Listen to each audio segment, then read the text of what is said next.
Di video ini gue bakal sharing tentang gimana caranya strategi Meta Ads yang udah gue pakai di 2025, kemudian nantinya akan dipakai di 2026. Jadi metode ini udah menghasilkan 100 juta di produk digital dan juga miliaran di produk jasa. Ya, kenalin, nama gue Ali. Gue adalah project manager dan juga marketer. Gue S2-nya di UGM Teknik Sipil.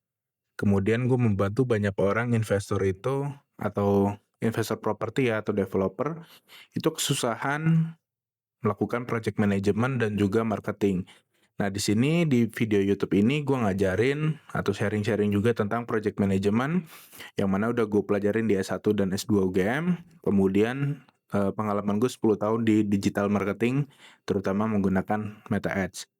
Nah, di sini di video ini gue bakal sharing tentang strategi yang gue pakai nih selama 2025 dan kemungkinan besar akan gue pakai lagi di 2026. Makanya nama videonya adalah strategi Meta Ads di tahun 2026. Ada 3 hal yang bakal gue gunain strateginya dan juga ini yang udah berjalan ya, artinya udah works buat gue sehingga mungkin akan gue pakai terus gitu.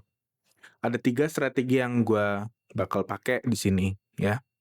Jadi mungkin lo bisa lihat di layar bahwa di sini ada 3 strategi. Gambar ini sih memang pakai AI ya bikinnya, pakai Nano Banana dari Gemini, tapi semua strukturnya ini murni gue yang bikin. Jadi ini memang dari prompt yang gue bikin. Jadi ini bukan download atau asal-asalan gue bikin 3 strategi Meta Ads, enggak. Ini bener-bener gue pakai.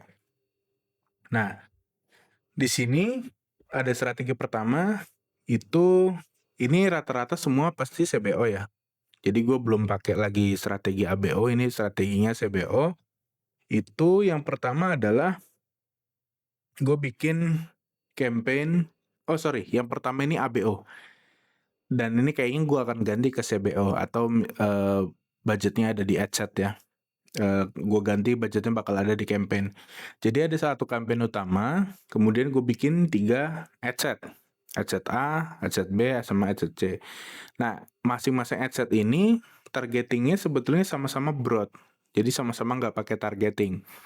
Tapi angle-nya berbeda. Misalnya kalau misalnya di kontraktor, gue pakainya angle bangun baru, renovasi, sama misalnya untuk investasi gitu ya. Kalau misalnya di produk digital ada angle untuk developer, ada angle untuk kontraktor, ada juga untuk arsitek, misalnya kayak gitu.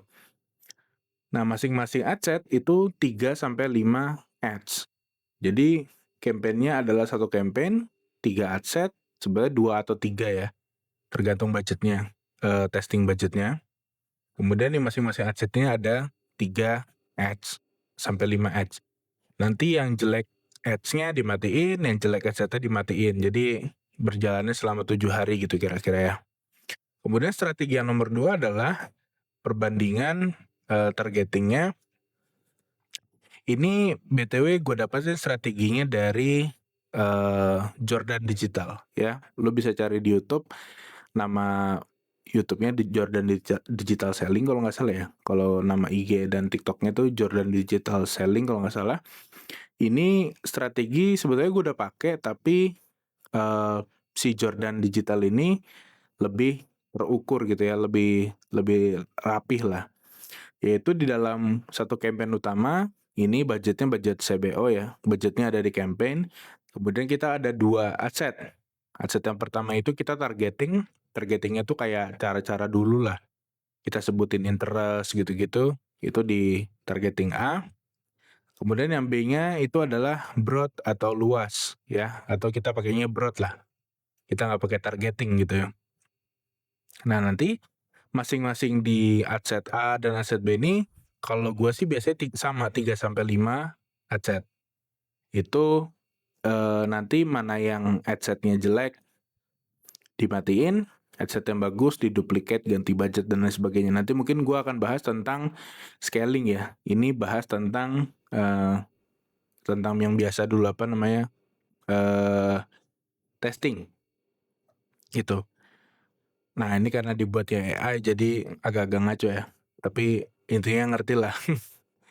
Kemudian ini strategi yang banyak dipakai juga oleh orang luar dan juga oleh kalau misalnya kalian tahu mungkin ngikutin juga terutama di TikTok dan Instagram itu namanya Virdi Ads ya. Ini juga gue lihat dia pakai strategi yang sama yaitu single ad set, broad, ASC campaign dan kreatifnya ada banyak. Jadi benar-benar yang dievaluasi itu kreatifnya. Kreatif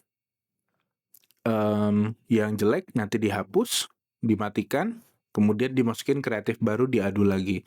Jadi kalau misalnya metode yang ketiga itu kayak gitu. Jadi yang pertama adalah bikin 3 ad set atau sebetulnya bisa lebih ya. Apalagi kalau misalnya budgetnya ABO, ad set budgetnya ada di ad set itu bisa sebanyak-banyaknya per campaign.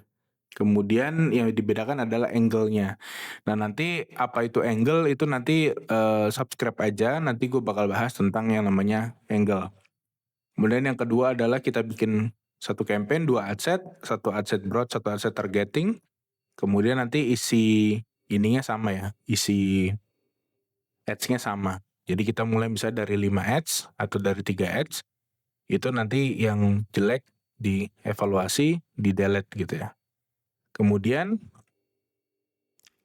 yang terakhir adalah creative dump ya. Si ads-nya kita penuhin. Jadi satu ad set itu bisa 10, bisa 15. Nanti yang jelek, yang performanya jelek setelah seminggu misalnya dihapus atau dimatikan gitu. Jadi itu adalah strategi Meta Ads untuk 2026 yang bakal gue pakai. So far yang paling sering gue pakai sekarang adalah yang nomor 2. Tapi adsetnya kalau sekarang sih gue nggak pakai adset yang targeted ya. Jadi campaign-nya ada yang diduplikat tuh campaign-nya. Nah makanya subscribe aja, nanti gue bakal bahas tentang caranya scaling Meta Ads yang gue lakukan. Nah itu. Jadi kalau misalnya pengen belajar tentang Meta Ads bisa subscribe aja. Kalau misalnya lu belum tahu sama sekali cara pakai Meta Ads dan pengen meningkatkan penjual dengan Meta Ads, bisa klik aja link di bawah, itu ada link untuk kursus Meta Ads tanpa menggunakan landing page. Jadi kita pakai WA doang. Sampai jumpa di video selanjutnya.